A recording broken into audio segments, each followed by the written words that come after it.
Bonsoir à toutes et à tous et bonsoir à Marion qui nous rejoint ce soir. Bonsoir.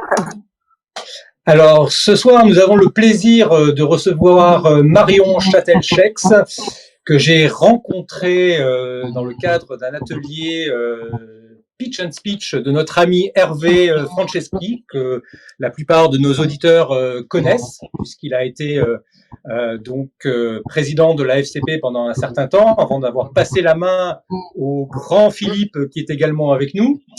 Et dans ce cadre, on a discuté avec Marion et elle m'a donné un lien extraordinaire, le lien de son podcast qui s'appelle chef d'œuvre exactement, un jeu de mots entre les chefs culinaires que beaucoup connaissent et les chefs-d'œuvre.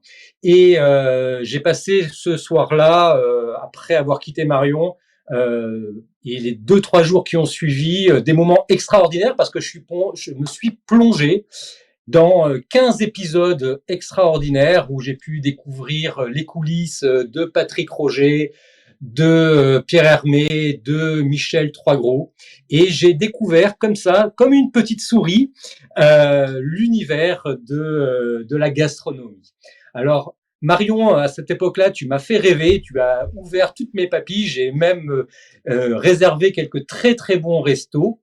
Et puis, on s'est retrouvés dans le cadre d'une formation que tu as suivie, parce que aujourd'hui, au-delà de ton rôle de podcasteuse et également de designer culinaire, tu deviens également aujourd'hui conférencière. Alors, bien sûr, parler de conférence, parce qu'on est dans une room dédiée à la conférence, mais avant ça, pour poursuivre ce voyage unique qu'on a pu découvrir à travers ton podcast, j'aimerais, Marion, que tu nous racontes un petit peu ce qu'est le design culinaire, parce que c'est un métier à part entière, parfois mal connu, et j'aimerais que tu nous le définisses un petit peu à tous ceux qui sont ici présents ce soir.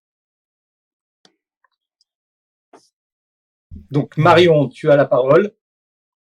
Il faut que tu allumes ton micro, par contre. Sur ton... Voilà. Oui, alors en fait, mes excuses Marion, en fait, j'ai coupé ton micro pendant que Sylvain parlait, parce qu'en fait, ton iPhone génère un écho quand Sylvain parle. Donc, quand tu ne parles pas et que c'est Sylvain qui parle, coupe ton micro et réciproquement. D'accord, ça marche. Donc, reprenons sur justement le design culinaire. C'est quoi en fait le design culinaire ? Alors, le design culinaire, c'est un métier qui est assez nouveau, qui a une trentaine d'années, j'ai envie de dire, et qui intéresse et qui souvent intrigue. Alors, pour le définir, bien souvent, je parle de ce que n'est pas le design culinaire parce qu'on me pose très souvent des questions pour savoir si je fais des photos de recettes. Alors, c'est le métier du styliste culinaire qui fait des photos, des belles photos pour des livres de cuisine. Après, souvent, on me demande si je dessine des dressages pour les chefs et c'est pas mon métier non plus. Ça, c'est les chefs qui sont à l'œuvre quand ils dressent leurs assiettes.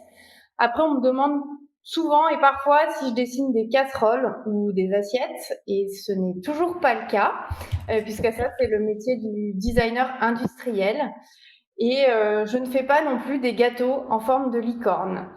Alors, quand je dis que je suis designer culinaire, on me demande du coup si je cuisine super bien et en fait, je ne cuisine quasiment pas. En tout cas, pas pour mon métier. Je cuisine au quotidien parce que j'aime cuisiner et manger des bonnes choses. Mais mon métier ne consiste absolument pas à cuisiner. Tout comme le designer n'est ni un serrurier ni un menuisier. C'est le designer en fait ne fabrique pas mais utilise des matériaux pour créer des choses ou des expériences. Donc le designer culinaire, de la même manière qu'un designer qui va travailler avec quelqu'un qui fabrique les objets qu'il dessine, le designer culinaire va travailler avec des métiers de bouche pour allier en fait des savoir-faire. Donc le design culinaire, en fait, on est sur une réflexion autour de l'acte de manger. Qu'est-ce que manger ? Qu'est-ce qui se passe autour d'un aliment ? Quelle est la relation au corps qu'on entretient quand on mange ? Donc on pense et on travaille sur les 5 sens. Donc, pas uniquement le visuel. Quand on mange, on sollicite les 5 sens. On sollicite la vue, mais également l'ouïe, l'odorat, le toucher. Donc, le designer va travailler sur tous ces sens qui interagissent avec le corps quand on mange. Et moi, j'ai rajouté un 6e sens à tout ça, en fait, avec ma pratique et avec ma définition du design culinaire. Je travaille le 6e sens. Le 6e sens, c'est le sens de l'histoire, en fait. C'est les valeurs, c'est les souvenirs qui viennent se créer quand on mange, autour de ce qu'on mange. Y a un proverbe suédois qui dit que cuisiner, c'est raconter une histoire. Et en fait, pour moi, c'est ça mon métier. C'est être designer au service du culinaire, donc au service des chefs. Je suis spécialisée dans le contexte du restaurant et de la gastronomie. Et voilà, comme l'a dit Sylvain en chapeau de cette room, je suis la designer qui murmure à l'oreille des chefs. C'est-à-dire que je suis la petite souris qui vient être une ressource pour eux, pour travailler avec eux sur tous ces éléments qui sont autour de leurs assiettes, mais qui vont contribuer à l'histoire qu'ils racontent et qui vont renforcer ce qu'ils veulent raconter à travers leur cuisine.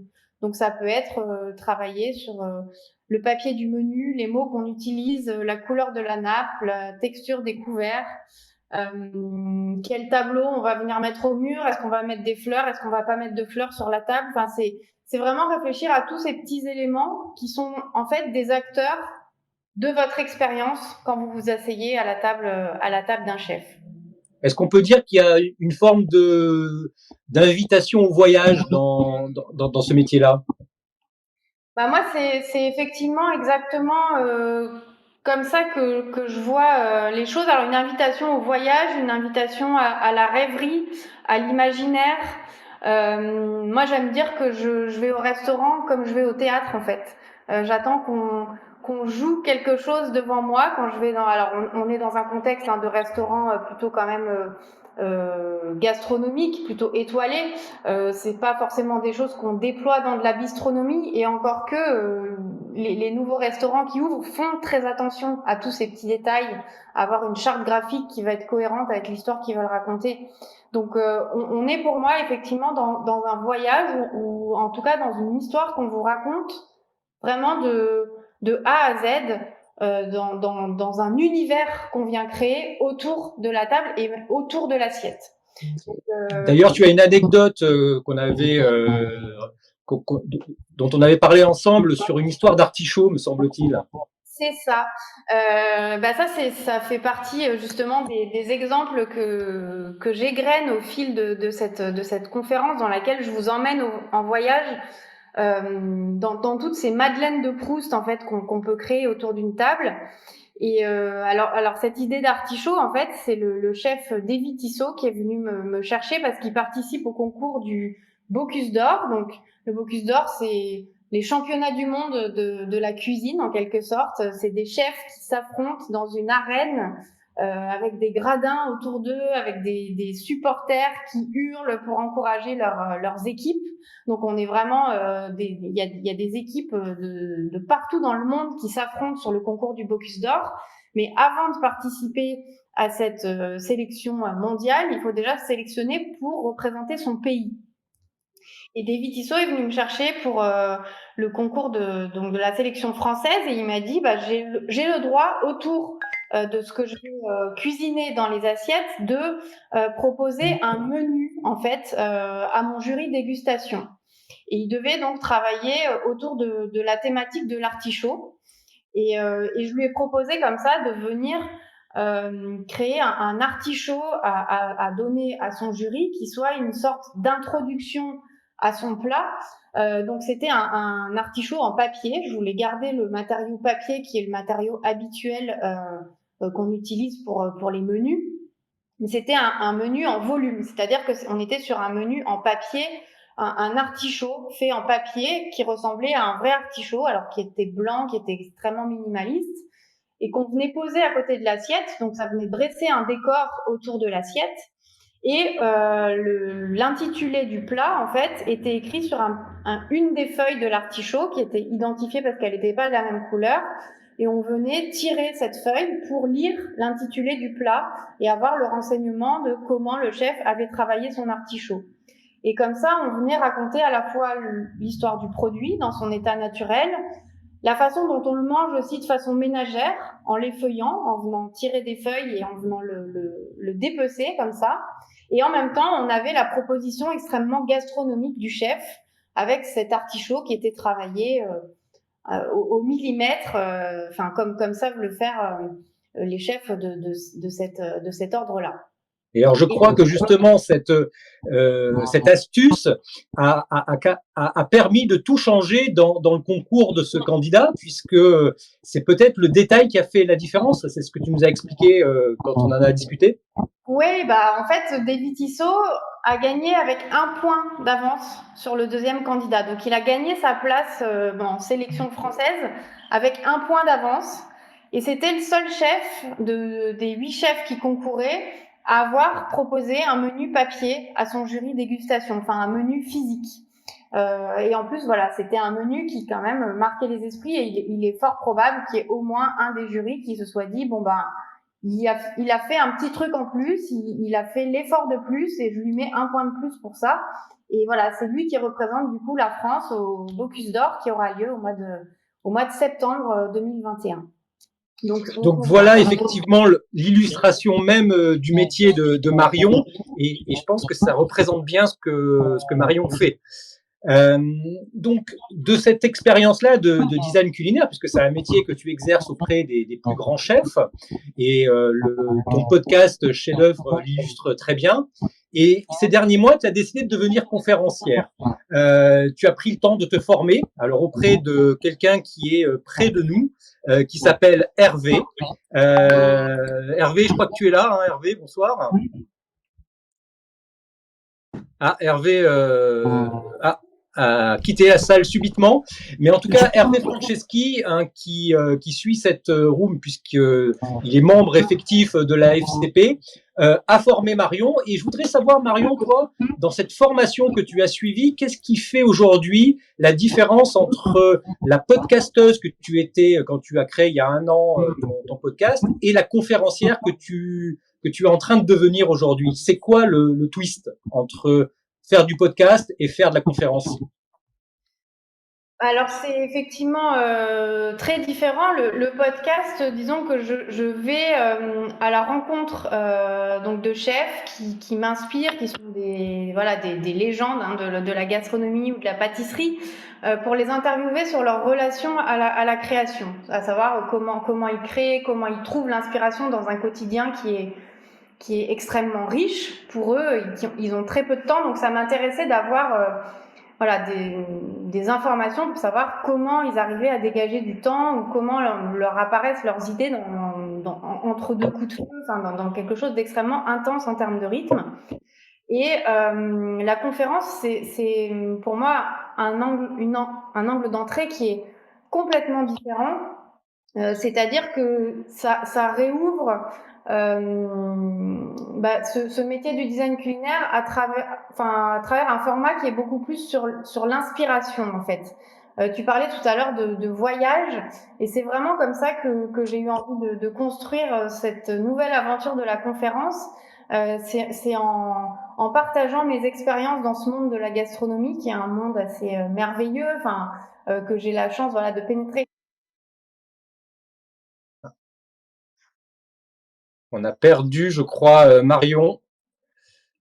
J'étais revenu, Sylvain. Ouais, là tu es revenu, Hervé, mais je crois qu'on a perdu Marion par contre. Ouais. Donc, Ouais, le temps que Marion revienne, parce que elle va s'apercevoir qu'elle a perdu la connexion. Hervé, peut-être un petit mot sur justement cette stagiaire conférencière. Qu'est-ce que tu peux nous en dire? Excuse-moi, j'ai été... C'est pas grave. Justement, je donnais la parole à Hervé justement sur cette expérience de conférencière en devenir. Alors Hervé, raconte-nous. Je dirais qu'il y a évidemment un rapport direct entre l'activité de mise en bouche d'un côté ou de mise en scène de l'autre, de mise en écoute, de mise en oreille, de mise en rêve. Je pense que le boulot que nous faisons, conférenciers, c'est de permettre justement d'entendre, de vivre, d'expérimenter, d'inspirer, et autour de nos passions, autour de nos sujets. Je pense que Marion illustre très bien ça, parce que sa passion est assez évidente quand on l'écoute.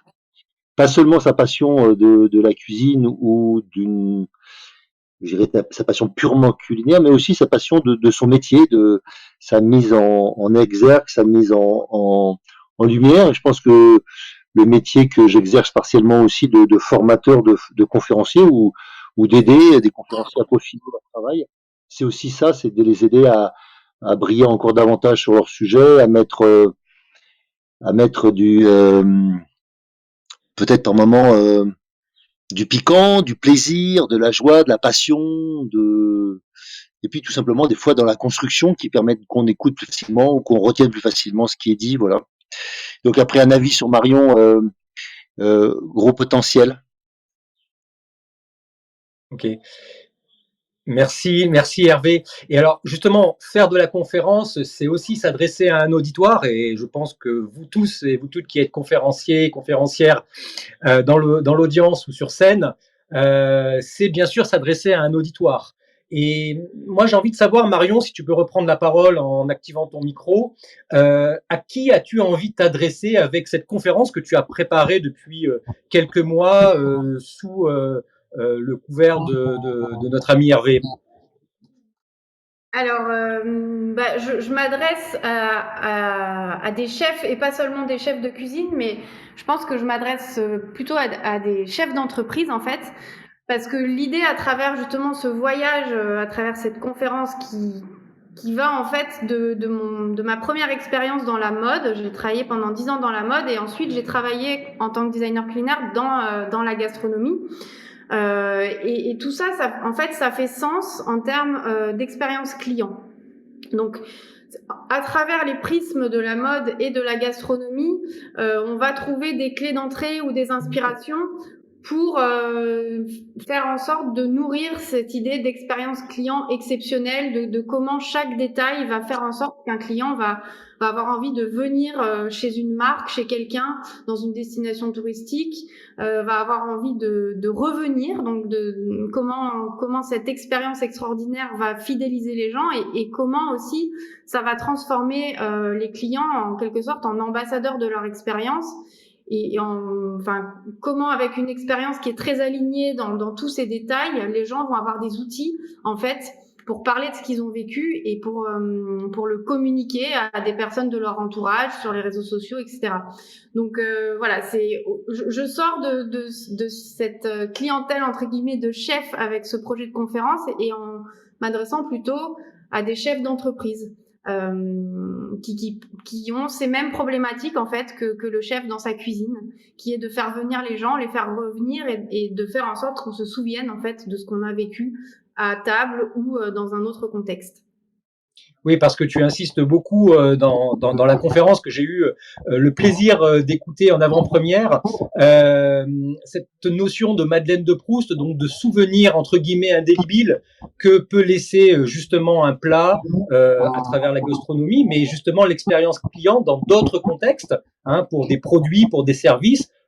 On peut dans l'expérience client donner justement cette notion indélébile qui fait que on va se souvenir très très longtemps justement d'un produit, d'un service qu'on utilise et qu'on a envie d'utiliser au long cours. Donc peut-être tu peux nous révéler un petit peu la façon dont tu construis justement cette conférence, et sans nous révéler bien sûr tous les secrets de la conférence, mais quel voyage tu nous invites à faire avec cette conférence?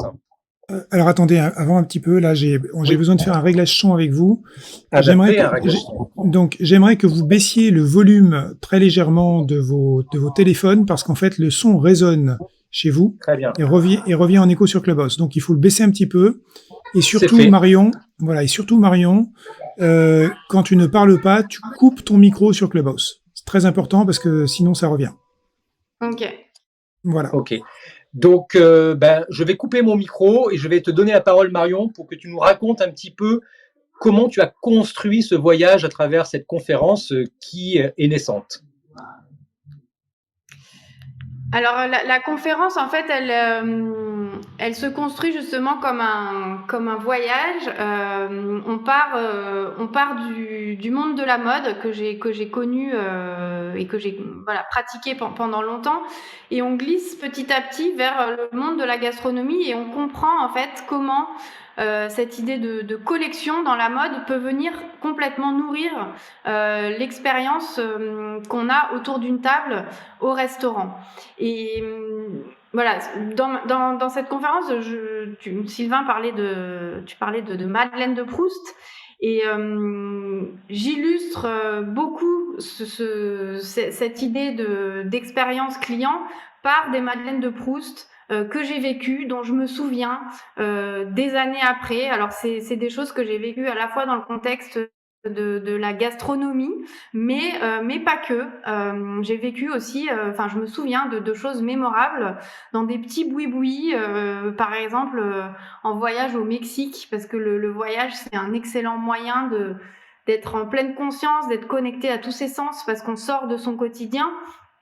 Et donc ça illustre aussi comment on peut créer des Madeleines de Proust et des choses qui sont exceptionnelles, qui vous marquent à vie, à travers des choses qui sont à la fois de l'ordre de la gastronomie et de l'exceptionnel, mais aussi avec des petits détails ou avec des petites choses qui vont venir solliciter les sens et qui vont rester dans la mémoire. Parce qu'en fait, la Madeleine de Proust, c'est un ensemble de choses. Proust, il a couru toute sa vie après le goût de cette madeleine qu'il a cherché, mais c'était pas qu'une histoire de cuisine, c'était pas qu'une histoire de recette qui était parfaite. C'était un ensemble de choses. Il avait cette madeleine, elle avait été cuisinée par quelqu'un qu'il adorait dans sa famille. Il l'a mangée avec un thé qui allait très très bien avec le goût de la madeleine. Elle était peut-être encore chaude, ça sentait encore la madeleine dans la maison. Et il y avait peut-être même un feu de cheminée qui donnait une ambiance hyper chaleureuse à ce moment du thé où il a mangé cette madeleine. Et c'est tout ça, en fait, qui va venir créer cette Madeleine de Proust. Et plus jamais ces éléments ne seront réunis. Et c'est pour ça que Proust ne retrouvera plus jamais le goût de cette Madeleine. Et il y a un penseur, en fait, de la gastronomie moderne qui a donné une définition de la Madeleine de Proust. C'est Brillat-Savarin, en 1825, qui a écrit que le plaisir de la table, c'est la sensation réfléchie qui naît de diverses circonstances de faits, de lieux, de choses et de personnes qui accompagnent le repas. Et c'est non seulement la définition de la Madeleine de Proust, mais aussi la définition de mon métier, ce dont je vous ai parlé en introduction, parce qu'on parle de sensations réfléchies. Donc on voit qu'il y a quelque chose qui se passe au niveau du cerveau, de l'histoire qu'on raconte et qu'on vient se raconter et qui va créer les souvenirs en plus des faits, des lieux, des choses et des personnes qui sont autour de ce qu'on mange. Donc c'est vraiment comme ça que je construis ma conférence, c'est en vous donnant des exemples qui illustrent ce métier, cette définition de la Madeleine de Proust, pour comprendre comment l'imaginaire joue un rôle essentiel dans les souvenirs qu'on a, que ce soit des souvenirs culinaires ou même d'autres souvenirs, comment on vient raconter des choses, comment ça nous emmène ailleurs, comment avec une assiette on peut voyager.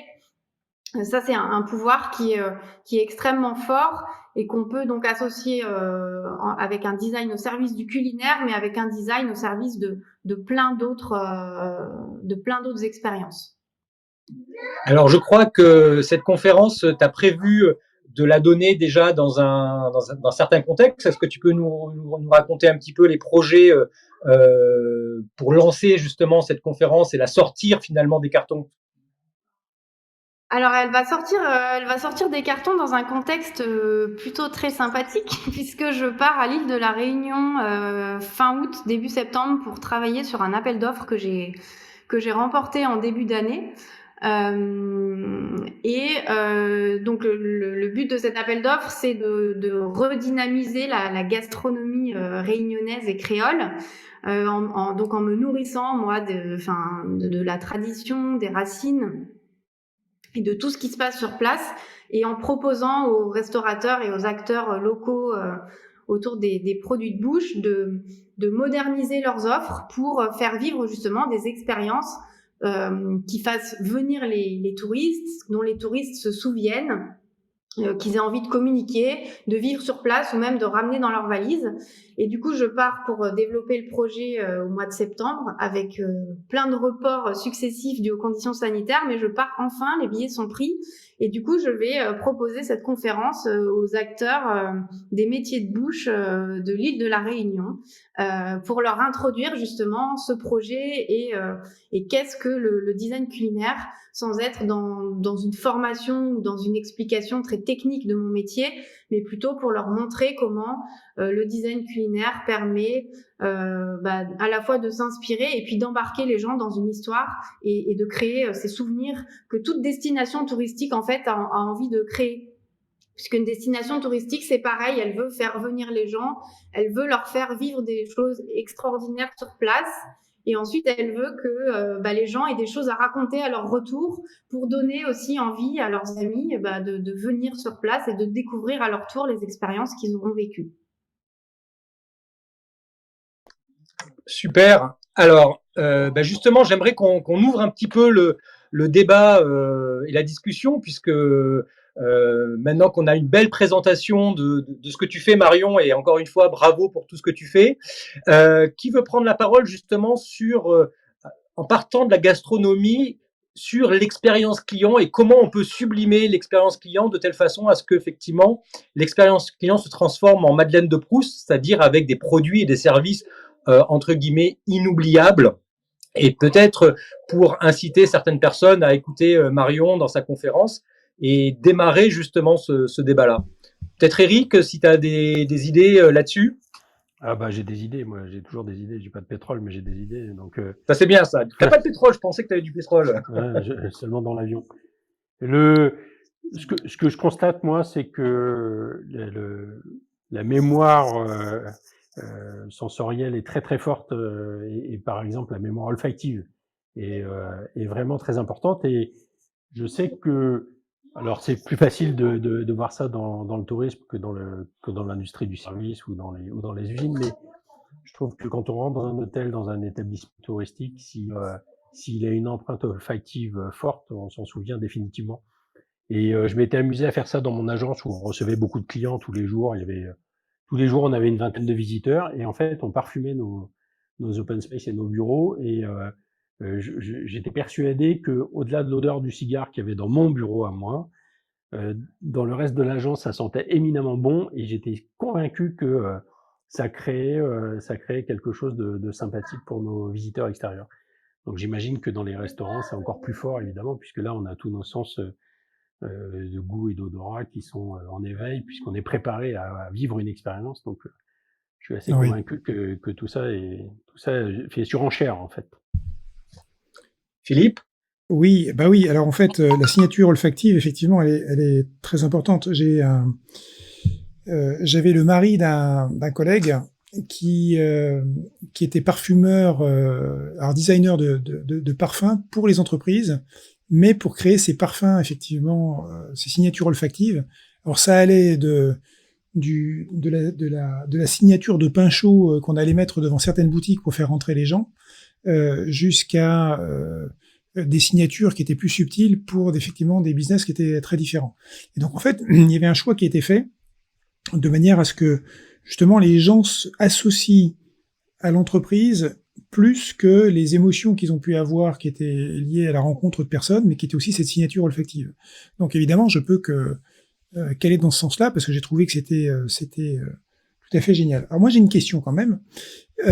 C'est lié à cette Madeleine de Proust. Cette Madeleine de Proust, c'est une première fois pour Proust. Hein. C'est cette conjonction, effectivement, comme tu le disais, d'un environnement, d'une odeur, qui fait que ça laisse une expérience inoubliable. Et en fait, c'est devenu quelque part un fantasme qui n'est plus arrivé à recréer. Et donc la question qui se pose, c'est est-ce que en faisant ça, on crée des premières fois, et je trouve que c'est génial parce que justement les premières fois elles marquent, hein, elles font qu'on s'en rappelle, c'est pas à peine que je vous rappelle vos différentes premières fois dans différents domaines. Vous allez tout de suite comprendre ce que je veux dire. Et d'ailleurs, ça marche pas toujours très bien d'ailleurs la première fois, mais en tout cas, on s'en souvient. On s'en souvient. Et donc la question, c'est comment faire pour que cette première fois qui va cumuler cette expérience complète, hein, on va dire cette expérience sensorielle, puisse faire quelque chose que les consommateurs, les utilisateurs vont vouloir revenir sans être déçus. Marion. Alors, oui, c'est intéressant cette idée de la première fois parce que justement, j'en parle là dans une de mes madeleines. Je vais pas vous révéler toutes les madeleines de Proust dont je parle pendant ma conférence, mais j'ai une de mes madeleines de Proust qui est chez le restaurateur AM à Marseille, Alexandre Mazia. Et c'est marrant parce que en fait, j'y suis allée il y a 3 ans. Et on a vécu quelque chose d'assez dingue il y a 3 ans, où on est ressorti de là limite presque frustré parce qu'on avait pris le plus petit menu parce qu'on savait pas trop à quoi s'attendre et ça nous a énormément plu. Ça fait partie de mes grandes émotions culinaires et je suis ressortie de là en me disant je reviendrai chez Alexandre Mazia. Et donc, on y est retourné l'été dernier, une deuxième fois, en sachant du coup à quoi s'attendre, en connaissant la cuisine de ce chef, en n'étant pas complètement dans une surprise. Et il nous a resservi, donc on a pris le plus grand menu cette fois-ci. Et il y avait notamment des plats qu'on connaissait déjà, mais qui l'avaient fait évoluer, qui ressemblaient à ceux de la première fois dont on se souvenait, mais qui étaient un peu différents, soit dans le dressage, soit dans la façon de les associer en termes de goût. Et cette deuxième fois a été encore plus forte que la première fois. On est ressorti de ce repas chez Alexandre Mazia. Déjà, tout au long du repas, en fait, c'est une partition sur laquelle il vous apporte des milliers enfin pas des milliers, mais à la fin du repas, on a appris qu'on avait quand même mangé 29 plats, 29 bouchées qui arrivent en fait par vagues. Ça vous submerge, vous savez plus. Vous savez plus ce que vous mangez, on vous l'explique, mais il y en a tellement que vous avez la tête qui tourne. En fait, vous êtes pleinement juste dans l'instant, concentré sur ce que vous touchez, sur ce que vous mangez. On vous fait manger avec les mains. On vous apporte un petit truc pour vous laver les mains qui est hyper poétique. Enfin, c'est vraiment un ensemble de choses. Et on est ressorti de là, on s'est assis pendant 1 heure sur un banc public, boulevard du Prado à Marseille. On n'a même pas cherché à aller jusqu'à la mer pour se remettre de nos émotions. On était vraiment scotchés, alors que globalement, quand même, on savait un peu à quoi s'attendre. Donc, cette deuxième fois était même encore plus forte que la première. Et du coup, je trouve ça assez fort, voilà, de voir que dans la gastronomie ou même dans d'autres expériences, on peut comme ça monter crescendo sur quelque chose qu'on a déjà énormément aimé, mais en poussant encore les détails, en poussant la puissance de l'expérience, on peut emmener les gens, je pense, encore plus loin, même s'ils ont déjà connu ou vécu quelque chose. Et c'est vraiment par l'attention à chaque détail, justement, qu'on va venir toucher les gens comme ça. Et aussi, pour moi, il y a cette histoire de perdre des repères et vraiment de solliciter tous les sens. Parce que comme je le disais, là, ce chef, il nous apporte des odeurs, il nous apporte des textures qui sont très particulières, il nous fait manger avec les doigts. Donc, on sort aussi de quelque chose de connu ou de normé dans ce genre d'établissement.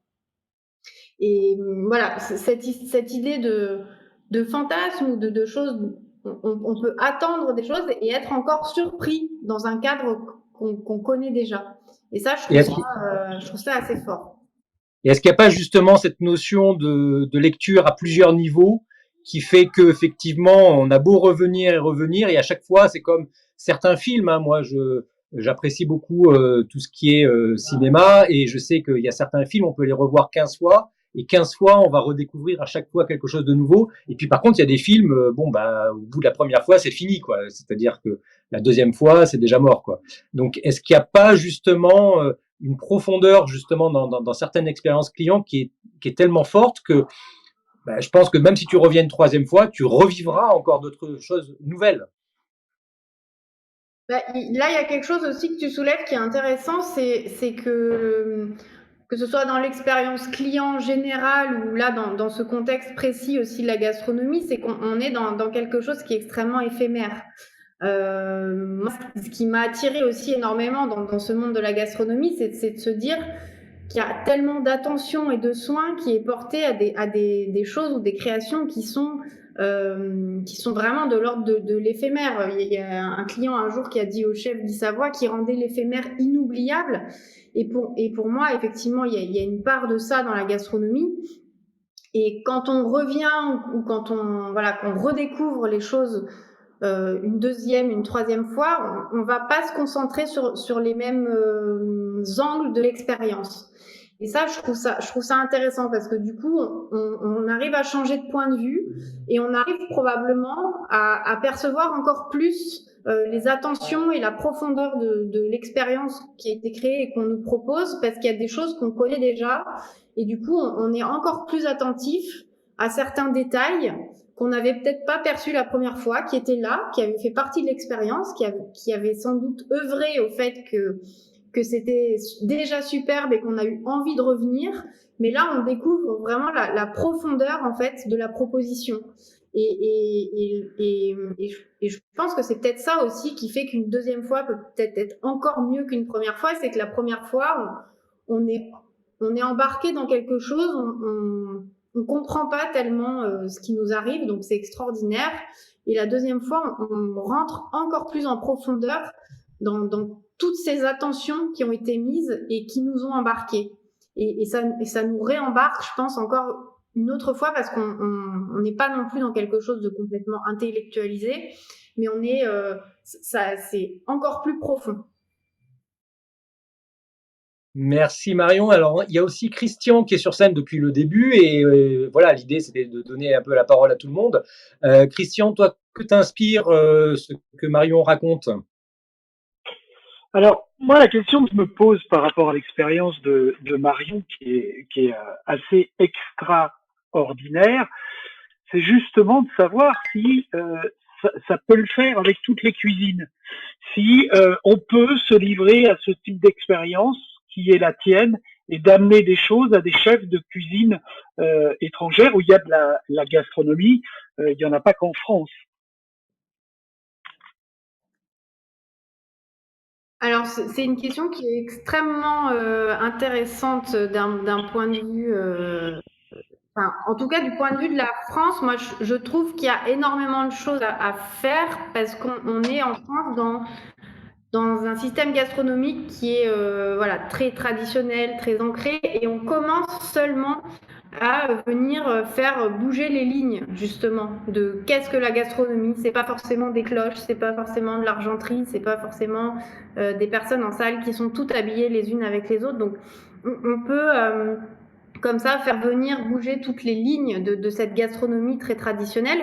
Et à contrario, à l'étranger, moi je trouve que sur cette idée de l'expérience culinaire qu'on peut vivre à table, ils sont plutôt en avance sur ce qu'on peut faire en France parce qu'ils sont dégagés justement de tous ces codes qu'on a nous à notre niveau. Je me souviens d'une expérience l'année dernière, une émission de Top Chef l'année dernière.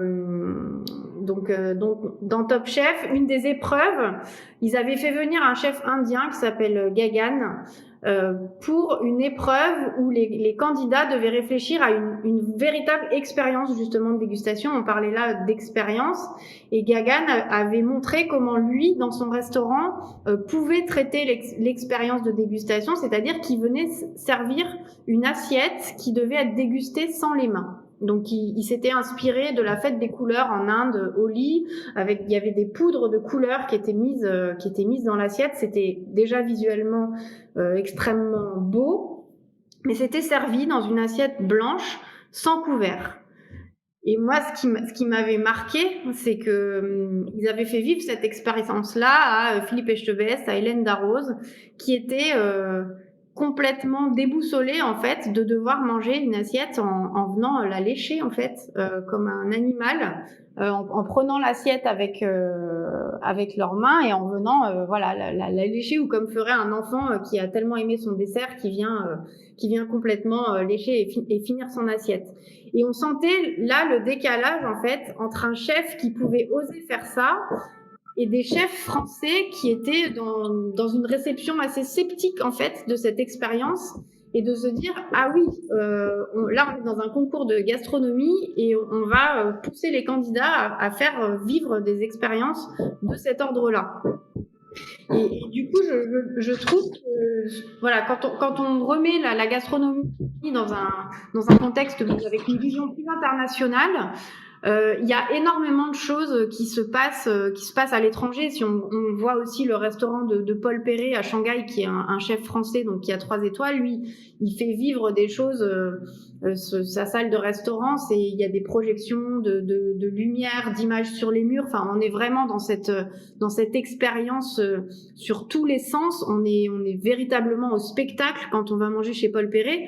Mais ça, c'est possible parce que Paul Perret, il est installé à Shanghai, il est installé en Chine, et qu'il est justement assez loin de ces codes culinaires gastronomiques français. Alors, ça commence à arriver en France.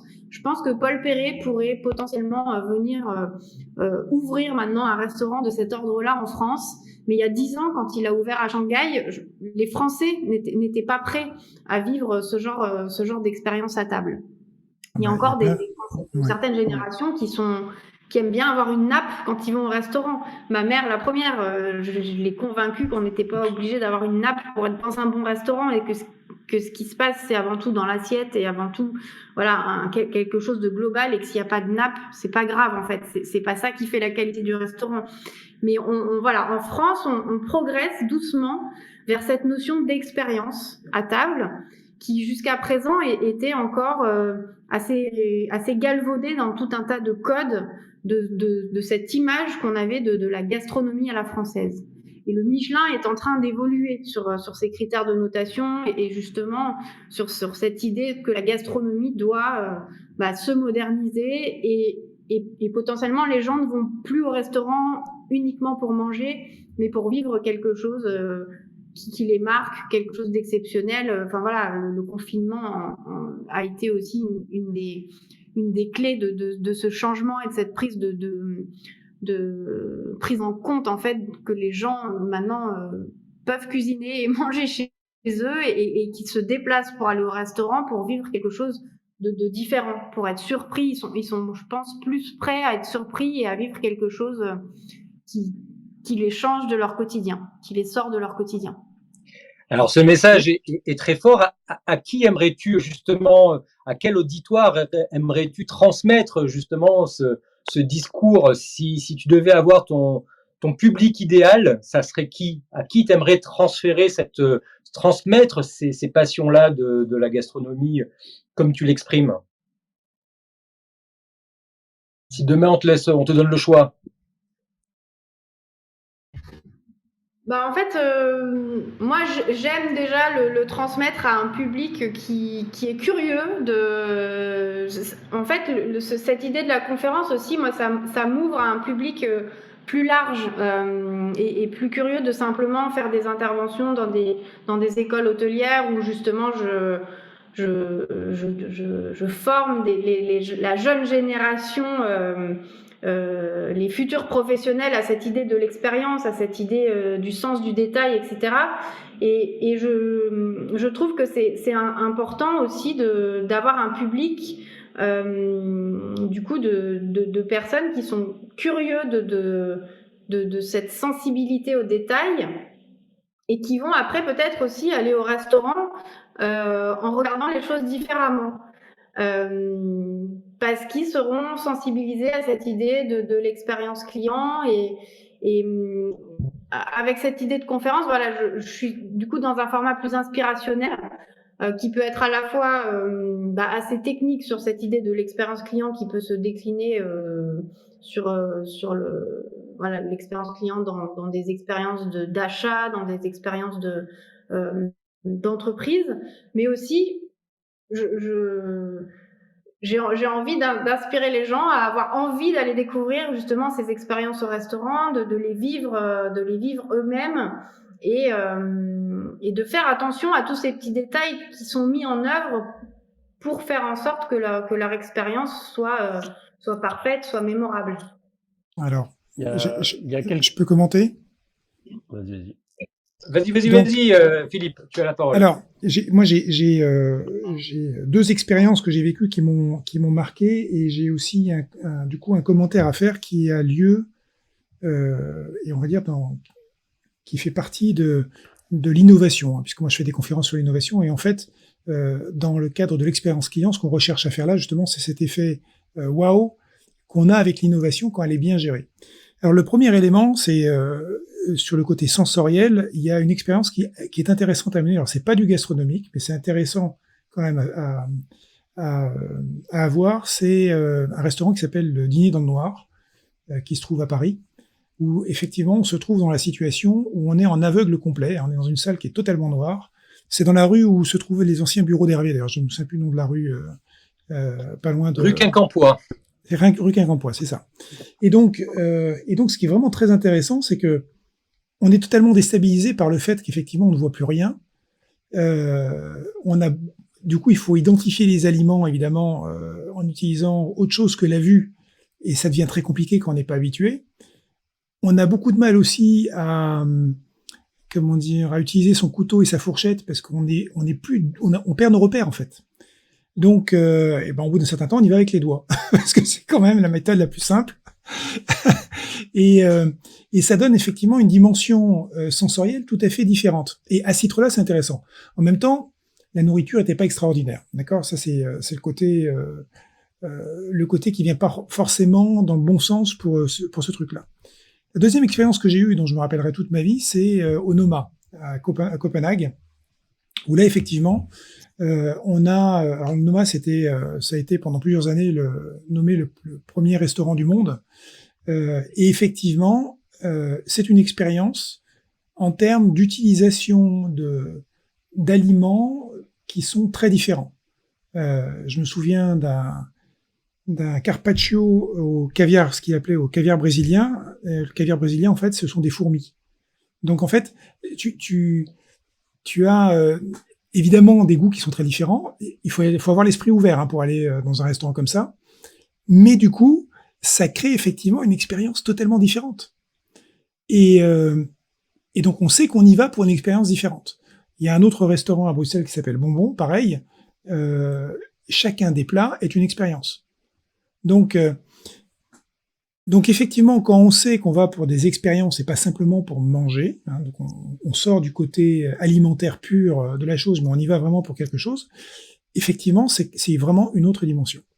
Alors, là où ça rejoint les mécanismes de l'innovation, c'est qu'en fait, dans le domaine de l'innovation, on va toujours chercher à surprendre.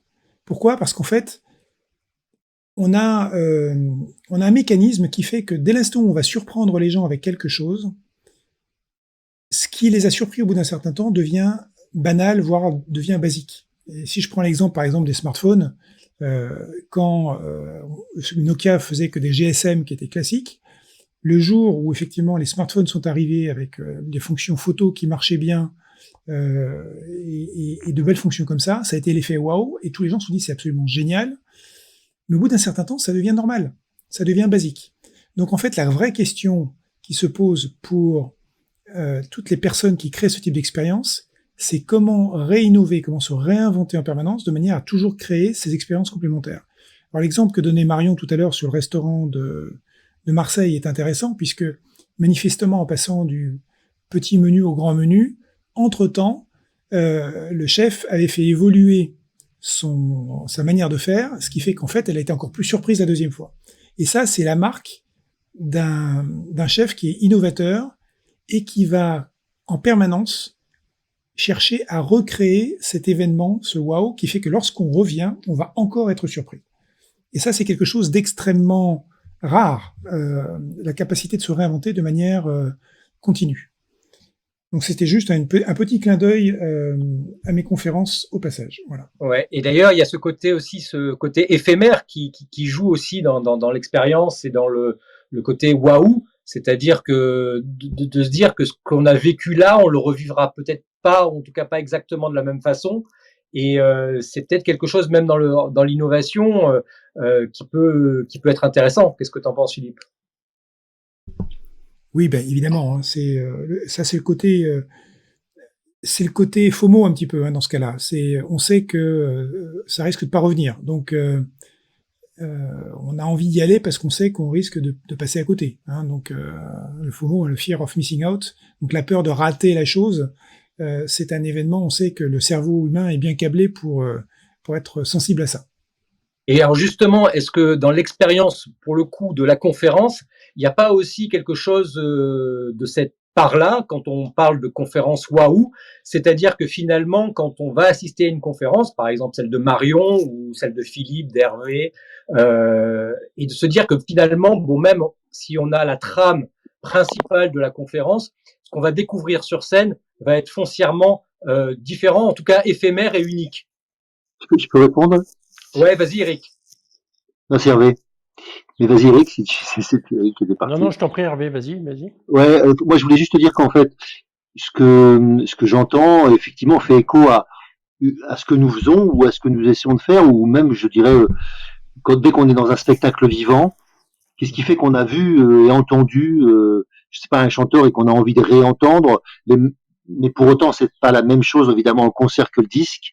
Ce n'est pas la même chose de voir une pièce de théâtre que de la lire. C'est pas la même chose que de voir à chaque fois, je dirais que ce qui se passe avec le public, c'est ce qui va créer ce moment unique, ce moment éphémère, ce moment qui n'existe qu'une fois, même si potentiellement on peut dire la même chose, presque la même chose, mais pas de la même manière, pas avec les mêmes respirations, pas avec la même peut-être énergie. Et c'est ce qui fait aussi qu'on peut avoir vu une conférence, même je sais pas, moi je mets la mienne sur YouTube et je vois bien qu'il y a des gens que ça les empêche pas de me la commander alors que je veux pas faire la même conférence, mais je vais prendre le même thème et je vais dire sûrement les mêmes éléments. Mais pour autant, il y a des choses qui font que les gens ont envie de te revoir. Donc je crois que on peut être aussi dans la surprise, comme tu disais Philippe, mais aussi on peut être aussi dans la répétition et sans faire du cabotinage, mais même le cabotinage, c'est quelque chose qui marche au théâtre à fond. Quand le cabot fait quelque chose, c'est-à-dire, je sais pas, quand tu vois un très bon acteur qui fait quelque chose et tu sais qu'il va continuer, tu dis non, il va pas le faire. Ah bah si, il le fait, mais ça marche encore. Donc il y a quelque chose comme ça de cet ordre-là. Quand on est vraiment en adéquation, en écoute, en complicité avec son public, on peut créer ces moments particuliers qui va faire qu'on a envie de réentendre ce qu'on a déjà entendu, même si on connaît la vanne exacte, le moment exact, c'est pas obligatoirement drôle, mais ça peut être de l'émotion. Et on pleure aux mêmes endroits, on rigole aux mêmes endroits et on a les mêmes émotions qu'on va vivre. Et on a aussi envie, si on vient avec, parce que moi ça m'est déjà arrivé, des gens qui me disent qu'ils sont venus avec quelqu'un pour leur faire connaître ce que j'avais raconté une fois. Parce que moi j'aime raconter des histoires, chacun de nous a des spécialités. Moi ce que j'avais envie de dire. Et toi, Eric, justement, par rapport à ce métier de la conférence, est-ce que justement ce côté vivant de la scène, pour faire le lien avec ce que dit Marion, le côté éphémère, c'est quelque chose qui est inscrit dans tes prestations comment tu travailles, toi, ce genre de prestations? Oui, le côté éphémère, évidemment, permet de créer, au même titre que le côté rendez-vous, permet de créer l'événement, et même quand c'est dans un contexte entreprise, on sait très bien que, ça vient, mettre, une croix, un peu visible sur le calendrier, sur l'agenda, donc c'est toujours sympa. Moi, quand j'entends, votre présentation, et on en avait un petit peu parlé cet après-midi avec Hervé, il m'avait dévoilé deux trois secrets de la conférence de Marion. Ça m'a fait penser en fait à il y a quelques années, AT Kearney, conseillait la plupart des grands groupes français, et ils avaient sorti un truc avec lesquels ils faisaient le cheval de Troie dans le CAC 40, c'était l'expérience client extraordinaire. Alors, je pense que tout le monde a entendu parler de ça. Donc c'était, il y a une dizaine d'années, là, voilà. Il fallait faire l'expérience client extraordinaire. À cette époque-là, moi travaillait beaucoup avec le groupe L'Oréal et notamment avec la division coiffure. Donc il fallait que la femme qui allait dans un salon de coiffure, un des 2 millions de salons de coiffure L'Oréal dans le monde, donc vous imaginez la taille du truc. Donc on n'était pas dans le faux mot, on n'était pas dans l'éphémère, on était dans l'industriel. N'empêche qu'on voulait que la femme qui venait dans un salon de coiffure estampillé L'Oréal, quelque part sur la planète, vive une expérience client extraordinaire. Et je pense que, et je ne sais pas si c'est compatible avec ce que vous avez fait, Hervé et Marion, mais enfin surtout Marion, mais je pense que ce qu'on va vivre en écoutant ta conférence, Marion, c'est une illustration de ce que peut être l'expérience client extraordinaire dans un univers dans lequel tous les Français sont sensibles, hein, on le sait, on est tous attachés à notre gastronomie, au restaurant, etc. Du coup, ça vient bien alimenter et les réflexions et sans doute un petit peu les tactiques que pourraient en découler ensuite au niveau des différentes entreprises qui pourraient commander cette conférence. Je pense que c'est très bien, c'est un très très beau sujet. Après, moi, sur cette idée d'expérience client et de cette idée de waouh, et je pense, enfin, ça fait le lien avec à la fois la façon dont j'appréhende, je pense, ma conférence et la façon dont j'appréhende cette idée de l'expérience client au restaurant, c'est que je suis plus dans quelque chose de l'ordre de la poésie que de vouloir l'effet waouh, justement, la surprise ou le spectacle. Quand je parle de tous ces détails en fait qui sont des acteurs autour de ce qu'on vit et qui vont renforcer cette expérience, on est voilà sur quelque chose d'extrêmement fin, d'extrêmement précis. Enfin, et là je me retrouve aussi dans ma sensibilité avec ce que je fais depuis que je suis voilà, étudiante et que je travaille sur les matières, sur les couleurs, sur cette extrême attention justement aux détails qui pour moi voilà, est de l'ordre de la poésie, de l'équilibre, de quelque chose d'extrêmement ciselé, plus que sur voilà, cet effet spectaculaire. Parce que autour d'une table, bien entendu qu'on peut avoir des plats qui marquent, qui sont extrêmement marquants ou provocateurs, comme j'ai pu en parler tout à l'heure avec ce plat qui était alléché, à manger sans couvert. Mais on peut aussi, je pense, créer des choses vraiment extraordinaires simplement en racontant la bonne petite histoire quand on sert un plat pour faire voyager, pour emmener quelqu'un dans un imaginaire avec quelques mots. C'est ce que je dis à mes étudiants quand je fais des workshops avec eux, c'est que je leur demande pas de me créer un décor à la Chanel dans le Grand Palais pour vivre quelque chose d'extraordinaire. Je leur demande pas de me faire un décor à des milliers d'euros pour un instant autour d'une table, mais plutôt de travailler chaque petit élément qui vont avoir le même impact et la même puissance que quelque chose d'extrêmement spectaculaire. On est plus dans l'intimité du théâtre en fait, où sur une scène on va venir poser quelques éléments qui vont venir faire comprendre un contexte, comprendre une histoire, sans forcément être dans quelque chose qu'on vit complètement parce que c'est hyper représentatif ou hyper figuratif. Et cette poésie, pour moi, elle peut être très sensible avec des moyens parfois, comme cet artichaut en papier que j'ai fait. C'était quelque chose de fondamentalement pas très compliqué. Il suffisait d'avoir un peu de savoir-faire manuel pour arriver à faire un menu en forme d'artichaut en 10 exemplaires, mais on n'était pas sur une démesure en termes de moyens, mais c'était le petit truc à côté de l'assiette qui a fait cet effet waouh, mais sans être non plus spectaculaire. On n'a pas éteint la lumière, on n'a pas fait des roulements de tambour, mais il y a eu cette petite attention qui a posé une part de poésie à côté de l'assiette et qui a marqué probablement les... Oui, mais enfin, moi je vais complètement dans ton sens. Dans un salon de coiffure, c'est rarement de la grande démesure, c'est rarement de l'effet waouh, c'est des petites attentions qui font que tu te sens attendu, apprécié, reconnu en tant que client du salon de coiffure. Et après, c'est l'addition de tous les détails et évidemment la qualité de la prestation qui font cette expérience est extraordinaire. Donc je te rejoins, hein, C'est typiquement L'Oréal, hein, donc je te dis, hein, dans 64 pays, enfin un truc industriel géant, mais simplement, il y a des salons de coiffure où on a juste fait des séminaires courtoisie, donc on expliquait aux coiffeurs qu'il fallait dire bonjour dans les 15 secondes quand la cliente rentrait dans la boutique. Parce qu'il y a des gens qui ne faisaient pas. Les gens poireautaient comme s'ils étaient à la pompe à essence et qu'ils attendaient qu'il y ait un pompiste qui vienne. Bah non, quand tu vas chez le coiffeur, il va falloir qu'il se passe autre chose. Et donc, bonjour Madame Michu, et ben parce qu'on sait que c'est Madame Michu qui arrive, parce que c'est elle qui a rendez-vous à 15h, et ben ça fait la différence.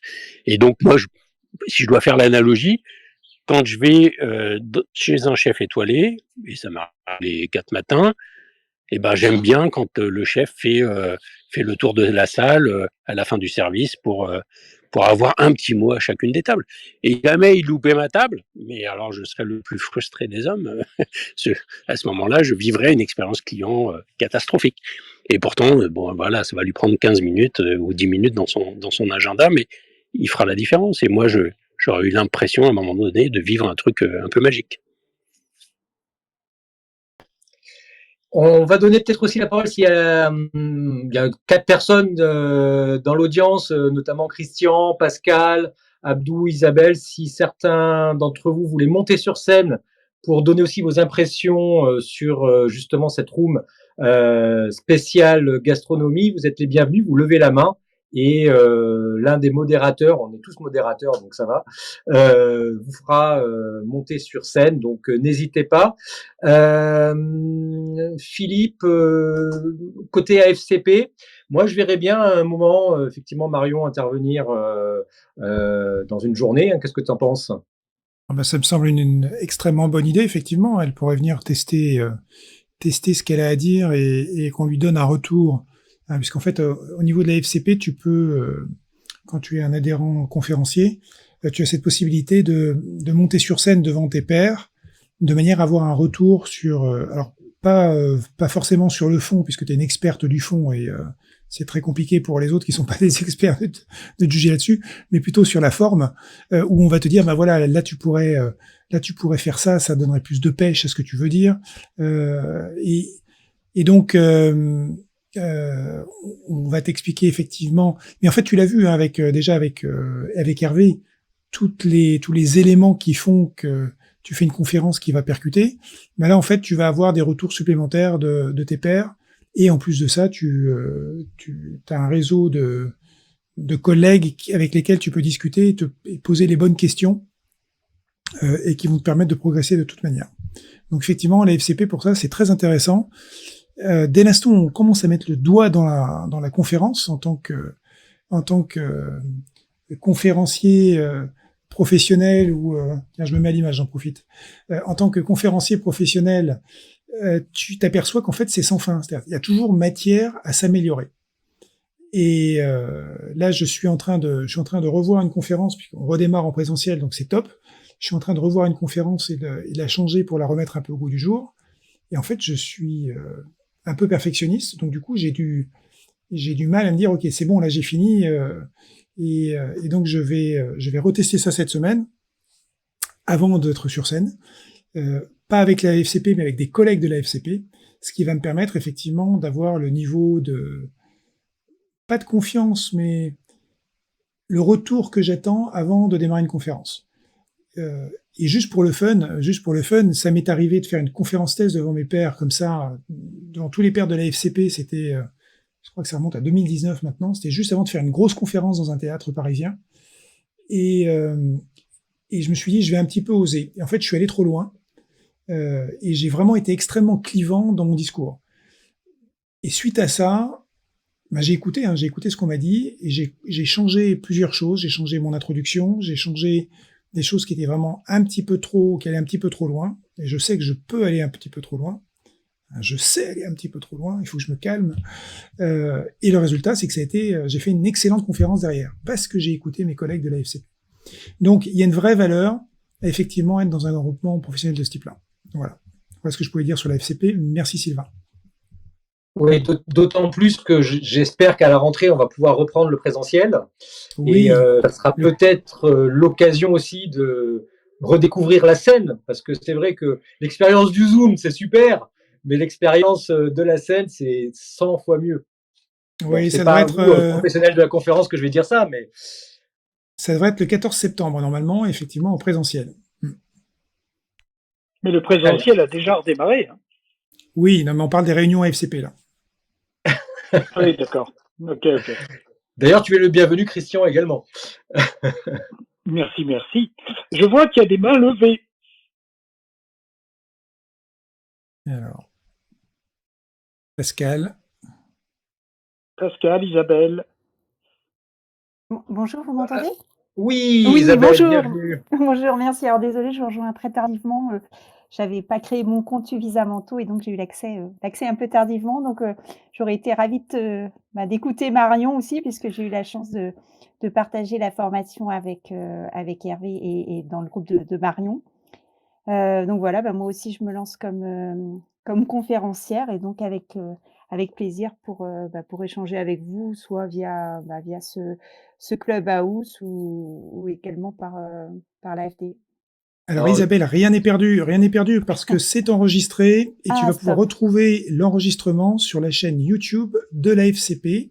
Donc ce sera le temps que ce soit chargé et comment dire processé par YouTube, ce sera disponible ce soir, OK, super. ce soir plus tard ou en tout cas demain matin.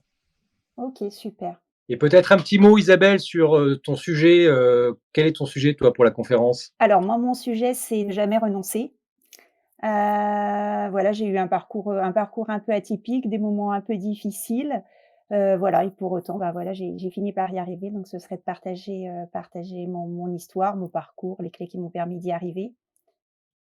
Voilà, juste pour la petite histoire, donc moi, ce qui m'a donné envie et ce qui m'a poussée à devenir conférencière, c'est, un échange avec, Éric et Virginie Delalonde qui étaient intervenus dans mon entreprise puisque moi, je suis responsable diversité et mission handicap dans une entité du groupe BNP Paribas.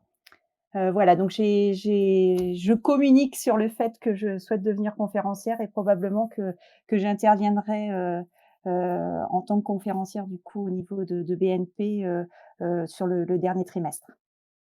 Génial, C'est très bien. effectivement, Isabelle.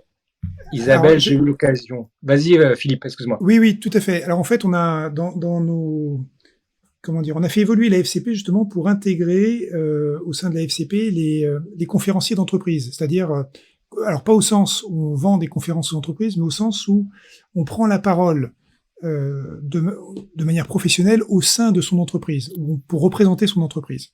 Typiquement, par exemple, si tu as l'occasion de faire des conférences sur la diversité ou d'autres sujets au sein de BNP Paribas ou pour représenter BNP Paribas, dans ce cas-là, on a un statut spécial au sein de la FCP. Donc, si ça t'intéresse, tu prends contact avec OK. nous par ailleurs. Voilà. OK.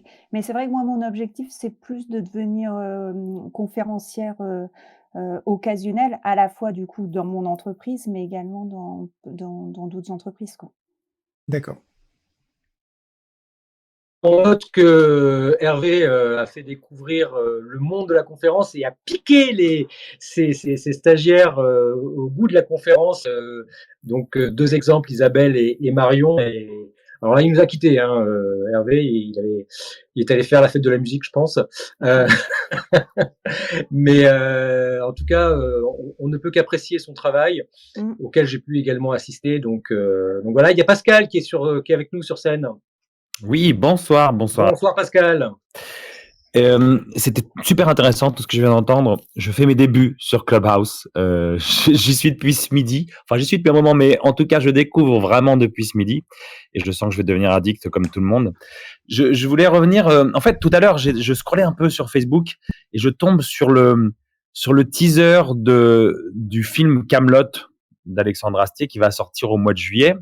Et je me disais, mais la réussite de ce type, elle est super intéressante parce que pourquoi Camelot ça marche depuis 15 ans maintenant, je pense une quinzaine d'années, c'est parce que il a une vraie vision, il a un vrai univers et vraiment pour moi il y a un vrai parallèle avec ce on parle d'expérience client depuis tout à l'heure, on parle aussi de conférences depuis tout à l'heure. Je crois que la réussite d'une conférence, je crois que la réussite de faire vivre une expérience à un client, ça tient aussi à l'univers concret, à la vision concrète. Et Alexandre Astier, il a vraiment cette particularité que il fait tout seul dans Camelot. Enfin, quasiment tout seul. Non, bien sûr, il a une super équipe, mais en tout cas, il conçoit tout seul. Il fait la musique de Camelot, il écrit les dialogues de Camelot, il réalise Camelot, il joue dans Camelot. Il a une véritable vision. Et finalement, on nous dit bon bah, on raconte juste l'histoire d'Arthur et des Chevaliers de la Table Ronde, mais c'est surtout la vision qu'a Alexandre Astier des Chevaliers de la Table Ronde et de la légende d'Arthur qui fait que c'est quelque chose d'extraordinaire. Et je crois qu'il faut se dire ça aussi quand on fait une conférence. Il y a cette notion on parle de choses qui finalement ont souvent déjà été dites. Moi, je parle de prise de parole en public, ça a déjà été dit. Je sais pas, Philippe parle d'innovation. Il y a plein de gens qui parlent d'innovation. Il y a des gens qui parlent d'optimisme, de commercial. Tout a déjà presque été dit, mais ce qui va faire la différence, c'est la manière dont on le fait, c'est la vision qu'on a, c'est le style qu'on a. Et là, je ressens que Marion, en écoutant Marion depuis le début, je me dis tiens, Marion, elle va sûrement avoir une manière très très intéressante de passer les messages qu'elle vient de passer là, mais de les passer aussi en conférence. Ça va être très intéressant à suivre. Voilà. Ouais, je rebondis là-dessus, Pascal, sur justement un petit peu l'homme ou la femme orchestre, hein, et que peut-être effectivement tout ce qu'il fait en gastronomie, c'est très vrai, hein, tu me confirmeras ça, Marion, mais je pense que c'est très vrai. C'est-à-dire que effectivement, il y a quelque part un homme ou une femme orchestre qui à l'origine entre guillemets, sait tout faire dans son excellence. Et après, effectivement, autour de ça se construit une équipe qui va effectivement augmenter l'expérience que cet homme ou cette femme orchestre décide de promouvoir. Moi, j'ai un souvenir comme ça quand j'étais jeune où il y avait des hommes orchestres. Alors, il avait le tambour dans le dos, les cymbales, presque, il pouvait jongler en même temps qu'il jouait de la musique. Et c'est vrai que cette image-là m'a toujours marqué sur certains artistes, hein, je rebondis là-dessus pour toi Pascal, mais je pense que également dans la gastronomie c'est valable et c'est également valable sur scène pour des artistes ou des conférenciers, c'est-à-dire finalement de maîtriser tout et que finalement après c'est en maîtrisant tout qu'on commence à déléguer, qu'on commence à bien déléguer. Est-ce qu'il y a quelque chose dans cet ordre-là dans la gastronomie, Marion? Ah bah complètement et alors je vais pas spoiler complètement le contenu de la conférence, mais j'ai un parallèle musical justement dans ma conférence sur cette idée que cette histoire d'harmonie, enfin d'expérience client, voilà, est une histoire d'équilibre. Et je fais le parallèle avec l'harmonie musicale. Le chef dans sa cuisine est un chef d'orchestre de son établissement. Il doit tout maîtriser pour que l'expérience soit parfaite. Tout repose en fait sur un homme, sur sa vision, sur ce qu'il a envie de transmettre à ses clients. Mais il ne peut pas le faire seul. Il est enfermé. Alors les chefs sont de moins en moins enfermés dans leur cuisine, mais il est quand même pendant le service du côté de la cuisine et il passe des assiettes à des personnes en salle qui font le service. Et pour moi, justement, un des leviers de cette expérience client extraordinaire, ce sont ces personnes qui prennent le relais en salle et qui doivent avoir les mots de l'histoire, la vision partagée avec le chef, l'envie partagée de transmettre ce message au client. Et le chef a beau faire tout ce qu'il veut et tout ce qu'il peut dans sa cuisine avec sa brigade pour que chaque plat soit absolument parfait pour chaque assiette, pour chaque client, pour chaque service. Si la personne en salle ne passe pas le message correctement, le client n'aura pas l'expérience complète. Et c'est pour ça que moi aussi, j'interviens dans cette équipe, dans cet orchestre, pour m'assurer que cette harmonie est vraiment respectée aussi côté client. Parce que la moindre fausse note, en fait, peut devenir le seul souvenir qu'on va garder d'un restaurant. Tout à l'heure, on parlait du Noma qui a été le meilleur restaurant du monde pendant un moment. Maintenant, le meilleur restaurant du monde, il est à Menton. C'est le restaurant du chef Mauro Colagreco, le Mirazur. Et moi, j'ai pu y aller l'été dernier et la seule chose dont je me souviens malheureusement, c'est qu'on m'a servi un dessert dans une verrine et qu'on m'a donné une cuillère qui était trop grosse pour aller jusqu'au fond et j'ai pas pu manger mon dessert correctement. Et à ce moment-là, je me dis, bon, bah, le chef ne s'est pas mis à la place du client pour vérifier que l'expérience est complète et parfaite jusqu'au bout. Et en plus, la personne en salle est venue me demander si j'avais pas aimé mon dessert, alors que c'est juste que je n'avais pas l'outil adéquat pour le manger. Donc là, on voit que c'est pas la seule chose dont je me souviens, mais c'est quand même malheureusement quand je dis je suis allée dans le meilleur restaurant du monde, j'aime bien raconter cette petite anecdote parce que pour moi, ça colle pas avec cette image que j'avais en arrivant, en fait. Et c'est là qu'on voit que, bah, comme dans un orchestre, la moindre fausse note va s'entendre, va même résonner et va presque plus s'entendre que tout le reste qui peut être parfait. Donc on est dans cette idée de l'homme orchestre, mais qui doit s'entourer. Comme dans la mode, un directeur artistique, il fait pas tout. Il dirige une équipe, il a cette vision d'hélicoptère aussi qui supervise, qui voit que tout le monde va dans la bonne direction, qui emmène tout le monde pour s'assurer que tout va être parfait le jour J, le jour du défilé sur le podium. Mais il n'est pas dans le détail, c'est pas lui qui va mettre la barrette dans les cheveux de la mannequin, c'est pas lui qui va la maquiller, mais par contre, il aura eu la vision pour que les personnes en charge de cette partie-là exécutent absolument parfaitement ce qui était prévu de faire le jour J ou à l'instant T. Et c'est là où on est dans des parallèles effectivement avec la musique, avec la mode, et on est comme ça dans quelque chose qui est de l'ordre de la créativité et de la créativité de groupe, puisque le talent d'une seule personne ne suffit pas à délivrer en fait le message de façon absolument parfaite, et qu'on a besoin de s'entourer. Donc un chef peut avoir besoin de s'entourer d'un designer, un compositeur a besoin d'un chef d'orchestre pour que sa musique vive quotidiennement. Enfin voilà, on est dans une histoire aussi d'équipe. Et l'homme orchestre qui fait tout a ses limites aussi. Et justement, c'est au moment où la limite de l'homme orchestre arrive que justement il faut qu'il trouve les bons collaborateurs pour mettre en musique la suite. Et merci Pascal en tout cas pour ton exemple de Kaamelott, hein, ça me donne très envie d'aller revoir les vieux épisodes.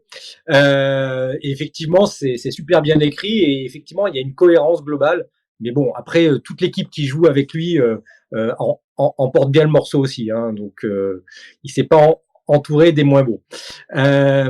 Talent, c'est aussi de s'entourer des bons, hein, c'est sûr. Est-ce que d'autres personnes, on a Christian, Joanne, Johanna, Gilles, qui sont encore dans l'audience, est-ce qu'ils veulent monter sur scène pour s'exprimer, dire un petit mot, ou sinon on va s'acheminer tranquillement vers la fin de cette room. Alors, qui nous rejoint sur scène? Hop, voilà. Voilà, c'est Joanne. Bonsoir Joanne. Bonsoir Sylvain, merci de m'accueillir. Bonsoir à tous. Bonsoir Eric, Philippe et les autres. Oui, simplement. Merci. C'était simplement pour rebondir. Alors, je n'ai pas forcément noté le prénom de la personne parce que là, j'étais avec les mains prises sur quelque chose, mais la personne qui a mentionné Kaamelott, du coup. C'est Pascal. Pascal, d'accord. Et sur cette idée de qu'est-ce qui rend un conférencier unique? Parce que c'est vrai que il y a parfois des conférenciers ou conférencières qui vont aborder des thèmes qu'on a déjà entendus. La notion, par exemple, de ne jamais abandonner, ça m'évoque cette conférencière extraordinaire dont je n'ai plus le nom. Mais j'avais vu un post d'Eric un jour sur LinkedIn qui est sourde et qui est conférencière, si j'ai bien suivi. Et c'est vrai que finalement, c'est pas quel que soit le thème, mais ce que je trouve très fort, c'est les conférenciers qui vont être inimitables, qui vont être uniques, même s'ils parlent de sujets, j'allais dire classicaux comme la bienveillance, l'innovation, la créativité, l'esprit d'équipe, la confiance, ou ceux qu'on entend assez régulièrement. Et du coup, ce serait peut-être pour proposer, pour suggérer une idée de room sur le thème. Qu'est-ce qui rend un conférencier unique, voire inimitable? Ça va être peut-être sa personnalité, ça va être les sujets qu'il va aborder. Moi, de mon côté, j'ai beaucoup essayé de vivre des choses en tant que magicien, donc pour avoir des histoires assez extraordinaires qui pourrait me donner quelque chose d'unique. Rencontrer David Copperfield, le jour où on m'a agressé et grâce à la magie, je m'en suis sorti, etc. Des trucs. Et en fait, on me dit, Johan, t'as pas forcément besoin d'avoir des histoires abracadabrantesques. Peut-être que simplement réaliser que c'est la manière, un peu comme un musicien, pour faire le clin d'œil et l'analogie de Marion, va interpréter une partition. C'est peut-être ça, en fait, qui rend la chose unique. Donc voilà une question que je dépose sur la table.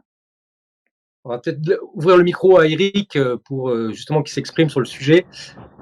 Oui, alors désolé, je suis en voiture, donc ça va être à peu près atroce. Mais on t'entend bien là. Ouais, bon, super. Oui, la conférencière dont tu parles, c'est Virginie Delalande. Je la connais bien puisque je partage ma vie avec elle, donc moi, je pouvais pas oublier son prénom.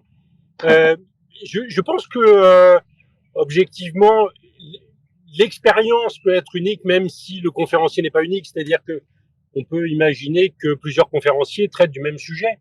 Simplement, l'expérience qu'ils vont nous faire vivre, là, pour le coup, il faut que ce soit quelque chose de mémorable, d'incarné, et puis, en effet, d'un peu unique. C'est-à-dire que probablement qu'il y a pas mal de chefs qui ont fait la même école, mais c'est vrai que quand tu vas chez Etchebest, tu vas pas ailleurs, quoi. C'est quand tu croises le bonhomme, tu croises une personnalité un peu comme ça, hors du temps. Enfin, en tout cas, toi, tu as l'impression d'avoir vécu quelque chose d'extraordinaire. Et je pense que, en effet, la plupart des conférenciers qui sont, en tout cas, dans l'inspiration, ce que va faire Marion avec sa conférence, eh ben, pour le coup, on veut que ce soit un peu unique. Il faut pas que ce soit une conférence, par exemple, de contenu, de formation, où tu vas apprendre une technique, où tu vas apprendre une grande tendance, et là, tu pourrais l'avoir de la part de plusieurs conférenciers. Et je prends le sujet de la room, je trouve que c'est une bonne idée, et tu peux venir l'alimenter avec nous en termes de réflexion et savoir qui on invite pour faire cette room, c'est vraiment intéressant. Merci Eric. Eh ben pourquoi pas, avec plaisir. Super, je confirme. Beaucoup. Je confirme, c'est une bonne idée. Ouais. On peut compléter l'information d'Eric en disant que Virginie Delalande sera l'invitée de notre room le 2 juillet. Et on peut, alors écoute, on va rebondir en plus là-dessus parce que tu parles de conférenciers inimitables et Pascal sera demain notre invité, sera interviewé par Claude Garcia-Gino, et en fait Pascal est inimitable dans le sens où il imite. Donc Pascal, si tu veux donner juste un petit teaser, d'ailleurs profites-en parce que c'est le moment. Ok, c'est pas Pascal, c'est Jean-Claude Van Damme qui vous parle. J'espère que vous allez bien. I'm fine, thank you. How are you? Demain, on va parler prise de parole en public, public speaking, c'est important. Tu vois, quand tu es conférencier, you're inspirational. C'est important d'inspire et d'expire aussi, parce que tu respires en inspirant, en expirant. Si tu expires trop, tu meurs. Si tu meurs, t'es pas demain. Ici, pour la conférence demain. C'est du mal à parler parce que tu vois, je suis belgo-américain, je comprends pas. T'as compris? À demain. Merci Pascal. Incroyable. Aware. Énorme. Bah donc, ça nous sert de transition et presque de conclusion pour cette room qui il est presque 8 heures, hein, donc on va quelque part déposer cette room et puis se donner rendez-vous à demain 18h30 avec Pascal. On peut peut-être rappeler aussi le programme de la semaine. Oui, bien sûr. Alors, je vais le dire, il n'y a pas de problème. Mercredi, nous allons avoir Gilles Durouchou sur le thème « Parlons moins, parlons mieux », qui va être interviewé par Virginie Perrault. Et jeudi, nous allons avoir Régis Rossi, qui sera aussi interviewé par Virginie Perrault. Alors, Régis, quel est le thème? C'est sur l'intelligence émotionnelle, je suppose, puisque c'est son thème de prédilection. Eric, tu confirmes? Excuse-moi, je n'ai pas entendu ce que tu veux que je confirme. Le thème de Régis Rossi, c'est sur l'intelligence émotionnelle, mais je ne connais pas le titre exact de la room. Ah oui, c'est vrai. Alors attends, je vais regarder ça parce que je l'ai programmé, cette room. Alors, comment on l'a appelée? Attends, je vais regarder sur le... Alors, on a l'intelligence émotionnelle, ça sert à quoi? Voilà. Ok. Donc, connaissant le conférencier, je savais que ce serait le thème, c'était le titre qui me manquait. Ben voilà, donc on a le programme de la semaine. Et évidemment, vendredi, c'est Ravioli, c'est-à-dire open mic. Tout le monde vient parler du monde de la conférence et de l'événementiel. Super, les garçons. On va remercier Marion qui nous a enchantés pendant près d'1 heure et demie sur cette superbe, merci beaucoup. ce superbe métier. Moi, j'en ai toujours l'eau à la bouche quand j'écoute Marion. J'ai envie d'aller réserver dans un grand restaurant. Ça, c'est le problème. C'est comme Top Chef, ça me fait grossir, moi. C'est ça. Ça dépend ce que tu manges. Ah bah oui, devine. Normalement, les grands chefs ne font pas grossir. Si, Marion, on grossit chez les grands chefs. Il faut peut-être pas y manger tous les jours, mais en général, pour des raisons de budget, ça reste quand même plutôt occasionnel et non, ça reste des repas d'exception. Donc après, moi, ça me fait pas grossir. Bon, en tout cas, comme Eric a un budget no limite, je pense qu'il peut aller tous les jours chez les grands chefs. Non, mais après, tu perds l'envie aussi. Hein. Tu sais, si c'est caviar tous les jours, le caviar, il te plaît plus. Hein. Donc, alors, je vais vous donner une anecdote, puisqu'on est entre nous, maintenant il est tard. En fait, je travaille avec Philippe Etchebest. On a écrit sa conférence signature, puisqu'il n'avait pas de conférence signature. Pour un chef, c'était quand même drôle. Et sa directrice de com disait, le chef Etchebest, il n'est pas toujours bon en conférence, alors qu'il prend quand même 15 000 €. Et donc, je lui ai commencé, il n'est pas bon, c'est un showman, quoi. On le voit à la télé sans arrêt, le gars est excellent. Moi, j'ai eu la chance de le rencontrer dans ses établissements. Je trouvais que vraiment le mec était extraordinaire. Elle dit, oui, mais en fait, il n'a pas de conférence signature, donc il se met au niveau de l'intervieweur. Donc, si le maître de cérémonie ou le journaliste qui est sur scène pose des questions à la con, il répond comme un con et c'est vraiment nul. Elle me dit ça comme ça, cash, quoi. Du coup, on a travaillé avec lui et en fait, le truc qui me fait le plus kiffer avec Philippe Etchebest, c'est qu'il a une table secrète dans le sous-sol de son restaurant à Bordeaux. Et c'est un restaurant plutôt bistrot, parce que le restaurant étoilé, il est en phase de construction. Et il a une table secrète.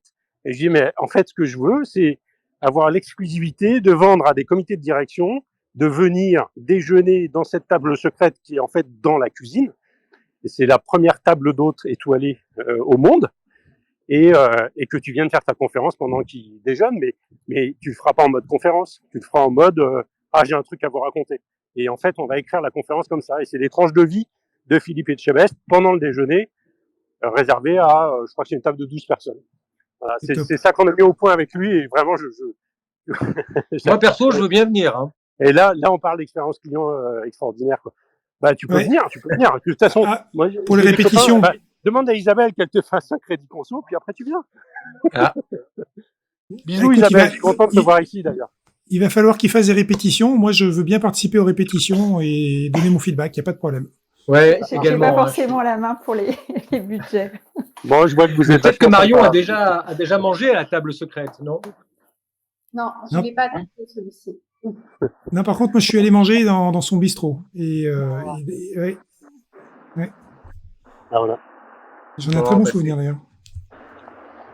Super. Voilà. Et puis alors sinon, il y a un autre chef étoilé que j'aime beaucoup, et on parlait de Virginie tout à l'heure.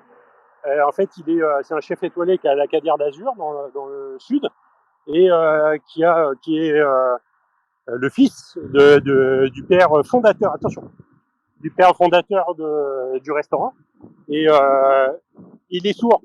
Donc le jour où il est venu faire le petit tour de salle fin de service, évidemment, il a reconnu Virginie Delalande parce qu'elle est plutôt populaire dans le monde des sourds. Et du coup, ça a papoté pendant 10 minutes, etc. Puis bon, moi, je le connaissais pour le coup parce que c'était une adresse que je fréquentais souvent. On avait fini de dîner, on en était au digestif, et il dit, bon, vous avez encore une petite place? Chef, non, plus trop, on a bien mangé, vraiment, on s'est vraiment régalé. Bon, vous avez encore une petite place? Bon, c'est quoi l'histoire? Bon, je suis en train de tester un nouveau plat, je vous amène. Vous me dites vraiment ce que vous en pensez. Du coup, on est reparti sur un plat de résistance qu'il allait mettre à la carte la semaine d'après. Voilà, bon, moi, c'est ça que je veux vivre, en fait. C'est ça que je veux vivre avec les grands chefs.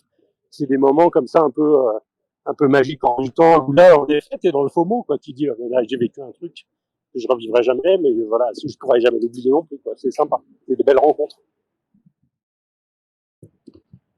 Voilà, mais Merci Eric pour cette belle expérience. Il est tard. Ouais, et je vous ramène aussi sur les podcasts de Marion, hein, qui nous emmène aussi dans des coulisses, notamment l'émission que j'adore de Pierre Hermé, parce que on comprend comment certains gâteaux sont fabriqués, et c'est plutôt intéressant. Voilà, il y en a des encore plus pointus, hein, Michel Troisgros, c'était extrêmement pointu. Faut être très très attentif, et donc merci Marion déjà de nous avoir fait vivre ça, et on attend avec impatience le fait de pouvoir vivre ta conférence, et de ce que je comprends peut-être bientôt en conférence test à la FCP. En tout cas, tu es la bienvenue. On va conclure cette room. Je vais donner le mot de la fin à Philippe et Eric, hein, parce que c'est nos deux hôtes. Merci Philippe et merci Eric pour cette très très belle initiative de room, hein, qui continue depuis, ça fait quoi? Ça fait 3 mois, hein, que vous êtes dessus? Depuis même 4 mois maintenant. Hein. 4 mois, ouais. 4 mois. Ah, oui. Ouais. Et donc, au début, écoute... je me souviens au début, Philippe, il n'avait pas de cheveux blancs. Voilà. J'en ai pas trop non plus encore, mais bon, ça va. Écoute, merci Marion, parce que tu vois, tu as déclenché plein de choses sur l'expérience client, le design culinaire et les réflexions qu'on a pu avoir autour de ton point de départ. Et donc c'est juste top. C'est exactement ce qu'on veut dans ce genre de room. Donc je te remercie encore d'avoir suscité cette eau à la bouche, cette salive qui s'est exprimée à travers nos paroles. Et donc oui, effectivement, si tu as l'occasion de passer à la FCP, tu seras la bienvenue, tu pourras tester aussi. Merci à vous de m'avoir accueilli dans la room, et avec plaisir, hein, pour venir me confronter à des confrères de la conférence et me nourrir de leur retour. Merci, bonne soirée. Merci beaucoup, bonne soirée, et puis on se suit, hein, tous les jours à 18h30. Ça marche. Merci Marion. Au revoir. Bonne soirée. Bonne soirée. Bonne soirée.